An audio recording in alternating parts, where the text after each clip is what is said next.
I know not with what weapons World War III will be fought, but World War IV will be fought with sticks and stones. Albert Einstein. The crisis in the Middle East isn't just political. It's a collective failure of conscience, and history, once again, is on the verge of repeating itself. Einstein foresaw the cost of our moral deafness. The question is, do we still have time, or is the countdown already underway? Albert Einstein wasn't just a physics genius.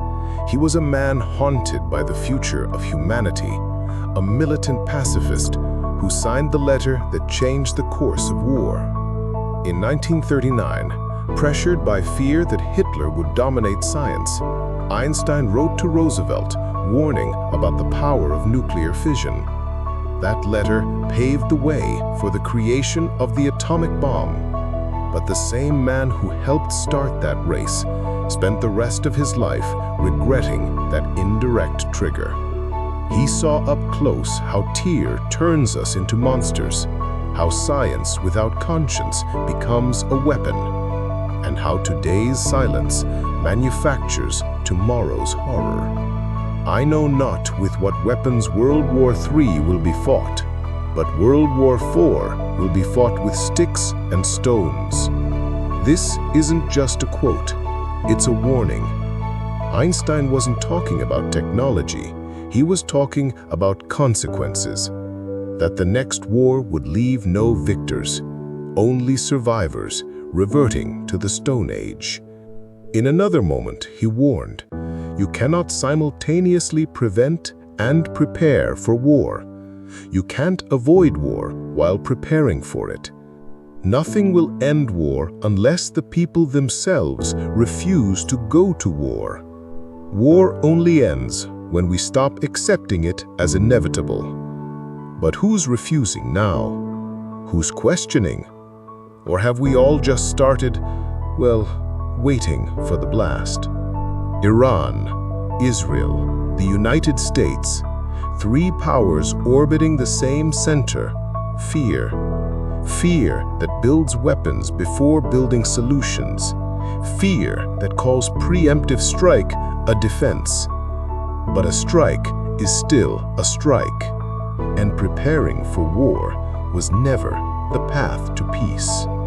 Einstein warned, you cannot simultaneously prevent and prepare for war. But today, we see billion-dollar budgets for destruction, while words like dialogue, disarmament, and restraint are seen as weakness. The manifestos that once cried for disarmament, silenced by the rhetoric of survival. But it's a false survival, because what survives doesn't always live. Are we preparing to avoid conflict, or just preparing better to fight? Because whoever arms first has already decided peace is no longer an option. Einstein wasn't just against war. He was a militant pacifist, a man who believed peace isn't reached through good intentions, but through hard choices and moral courage. In 1955, Einstein and Russell made a desperate appeal to humanity. Remember your humanity and forget the rest.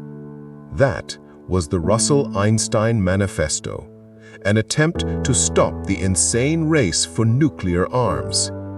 And it gave birth to the Pugwash conferences, secret meetings of scientists who refused to be complicit in destruction. But Einstein went even further.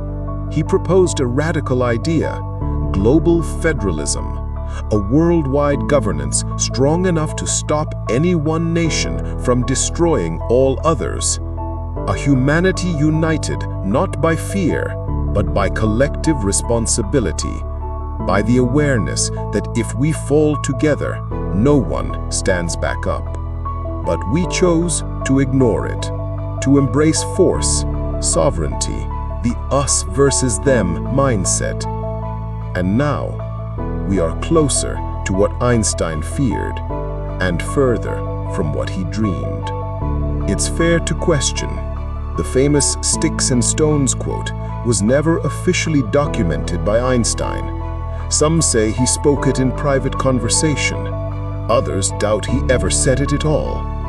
But does it matter who said it, when what was said still reflects a terrifying truth? And more, is absolute pacifism even viable when we face regimes that speak only in fear? Maybe Einstein's vision seems naive. Maybe uniting humanity under one banner feels impossible. But what seems more naive today, believing in cooperation, or believing that the next global war can still be controlled? This isn't a script about perfection. It's about possibilities and the price of ignoring them. The greatest weapon against war was never another war. It was the people, when they refuse to fight for a power that isn't theirs, when they say, "We're not going." Popular activism has more power than tanks. History has proven that. Marches, strikes, boycotts, protests, movements that stopped bombs before they dropped. We need to rethink what we call defense. Defense isn't stockpiling weapons. It's prevention through diplomacy. It's investing more in dialogue than in drones. And that only happens when pressure comes from the ground up, when civilians, multilateral alliances, and global awareness speak louder than the arms industry. Einstein dreamed of a world that chooses reason over fear. There's still time to hear that dream, but only if we stop calling insanity what might be our last shot at sanity. World War IV will be fought with sticks and stones. That's not poetry. It's a warning, an echo of what could be if we don't change now. So I ask you, are you preparing for peace or for war? Because in the end, it won't be presidents or generals that stop this. It'll be ordinary people. Those who choose to think differently, who stand up, question, share, pressure.